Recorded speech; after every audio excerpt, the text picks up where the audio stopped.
Good morning, all of you. Today we'll start a new chapter in our class 8 moral value book, that is living in the moment. This is chapter number 3rd. This chapter is about the living in the moment. हमें हर पल में कैसे रहना चाहिए.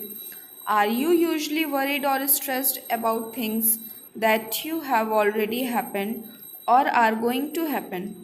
Do such things distract you from focusing on the present?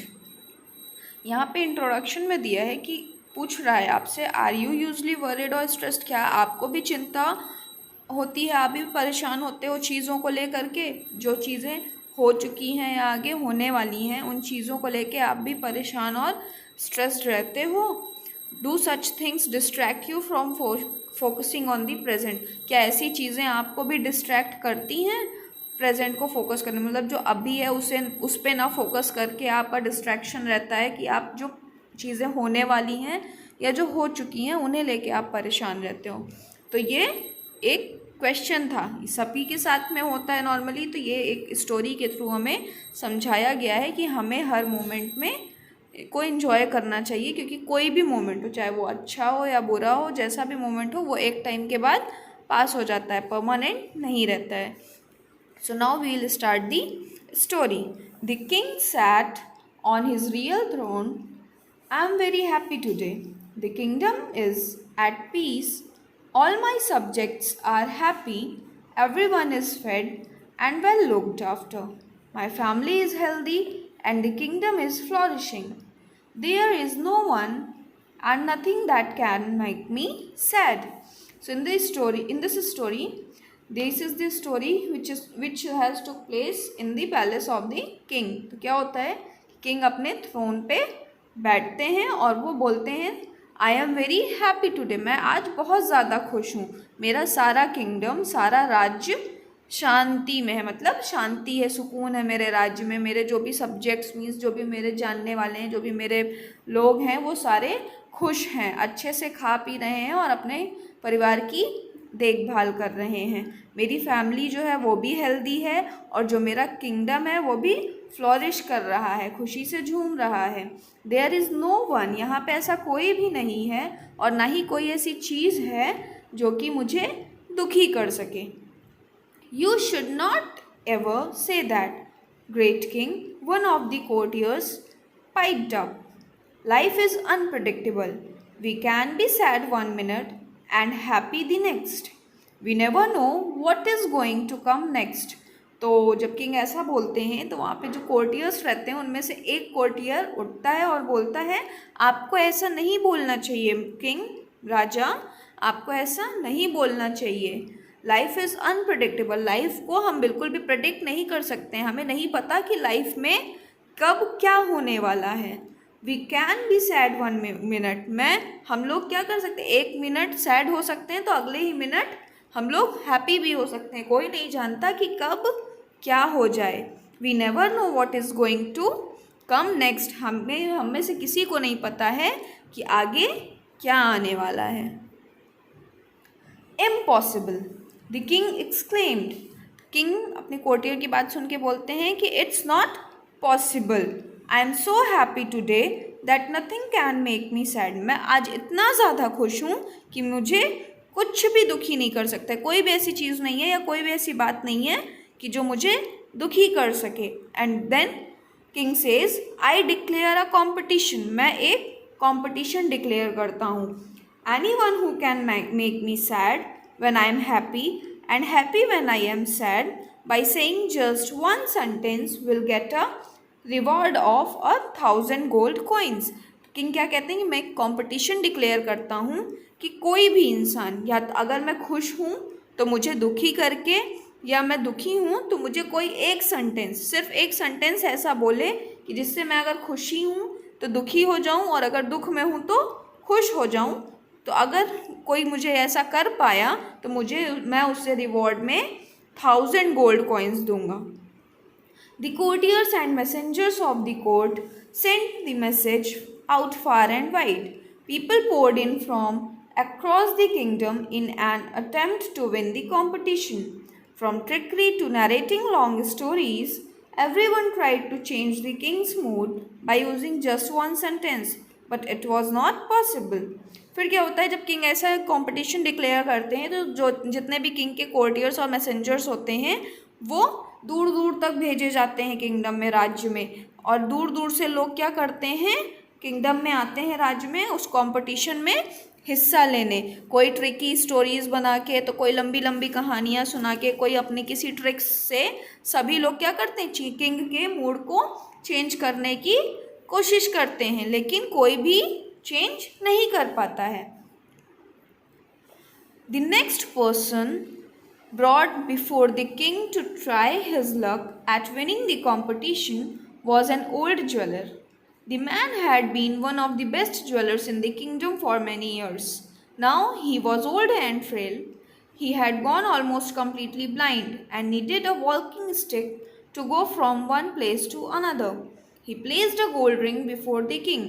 तो फिर जब सारे लोग ट्राई करके थक जाते हैं तो फिर नेक्स्ट पर्सन किसकी बारी आती है, एक ज्वेलर की आती है। एक बहुत ही पुराना ज्वेलर रहता है। ज्वेलर किसे कहते हैं हम लोग, सुनार को, जो हमें ज्वेलरीज वगैरह प्रोवाइड करते हैं उन्हें हम लोग ज्वेलर कहते हैं। तो ओल्ड बहुत बूढ़े ज्वेलर की बारी आती है।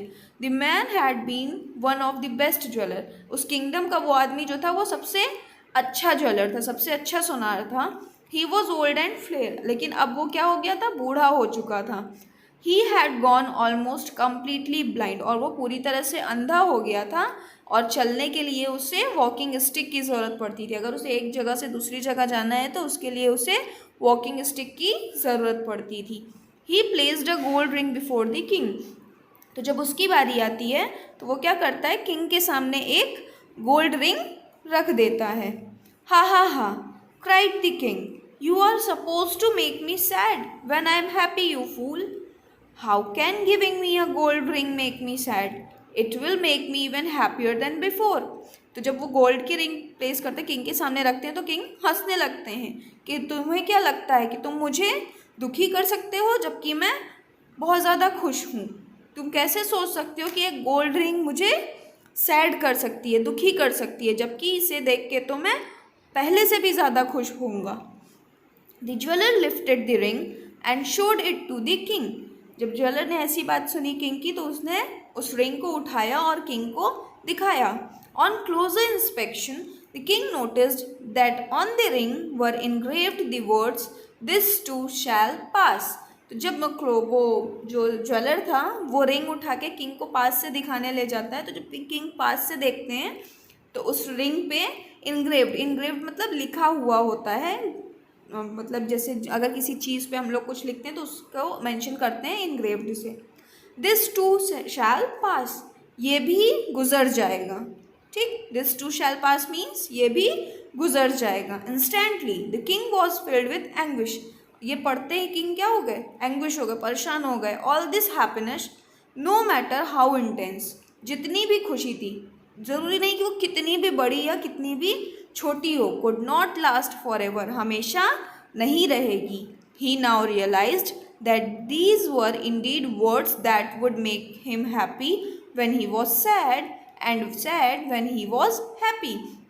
और जब किंग ये वर्ड पढ़ते हैं तो उन्हें रियलाइज़ होता है कि यही वो वर्ड्स हैं जो किंग को जब अगर वो दुखी हैं तो खुश कर सकते हैं, और जब वो खुश हैं तो दुखी भी कर सकते हैं।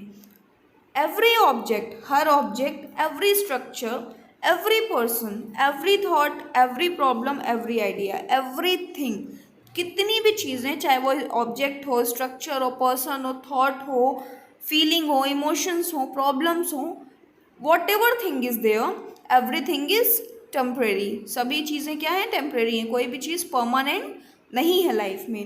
When we realise how impermanent things are, it thrusts us head first into the present moment. जब भी हम रियलाइज़ करते हैं कि जो इम्परमानेंट थिंग्स हैं वो कैसी हैं, तो ये सबसे पहले हमारे हेड में जो प्रेजेंट मोमेंट है उसको इफेक्ट करती हैं। It makes us appreciate what we have right here right now. It erases our expectations from the future.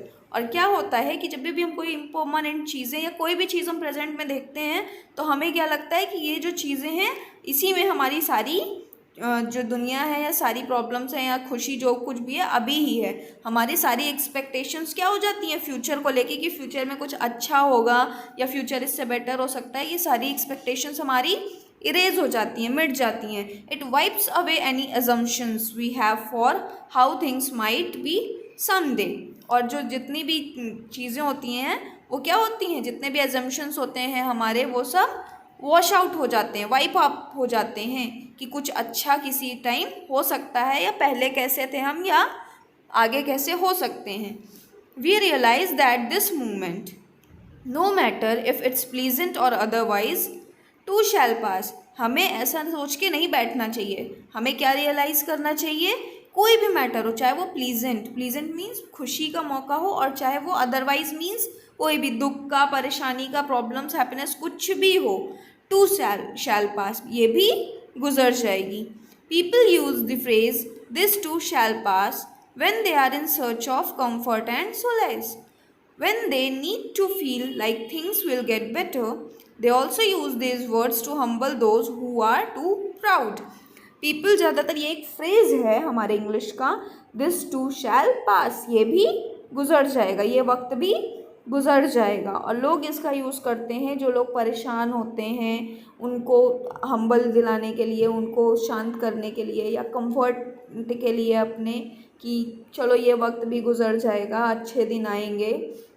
या जब क्या कहते हैं कि उन्हें ये चीज़ फील करनी होती है कि जो थिंग्स हैं वो आगे चल के और अच्छी होंगी।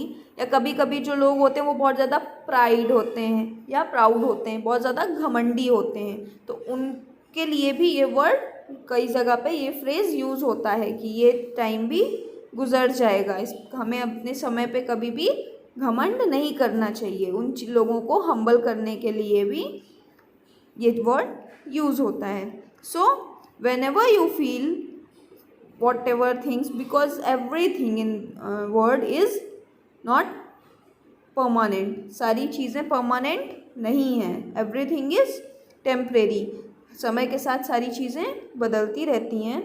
सो we have to learn this that this too shall pass, ये वक्त भी गुजर जाएगा।